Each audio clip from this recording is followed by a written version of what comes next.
చూద్దాం. దాంట్లో అయితే నాకు ఎన్నో సంబంధం లేదు. ఆ ప్రణీతరావు ఎవరో కూడా తెలియదు.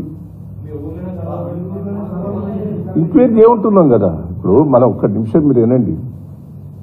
ప్రణీతరావు మా ఊళ్ళో బంధువు, వాళ్ళ నాయనమ్మ అమ్మమ్మ వాళ్ళ అమ్మమ్మ ఊరటది.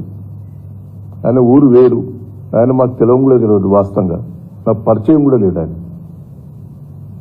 ఆయన మరి ఆయన ఏం చేసిండనేది వాళ్ళ ఇంక్వైరీలో తెలుస్తుంది. ఇప్పుడు మాకైతే అందులో ఏ పొజిషన్లో ఎన్నో సంబంధం కూడా లేదు ఆయన. క్యాస్ట్ నాకు బంధువు కూడా కాదు వాళ్ళు. క్యాస్ట్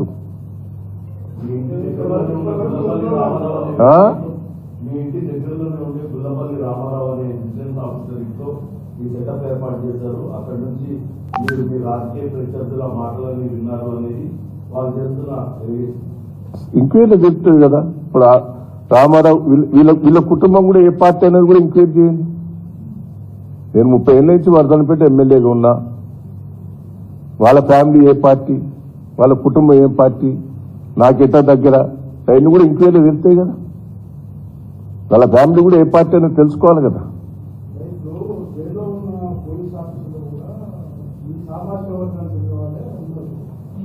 చేయని మరి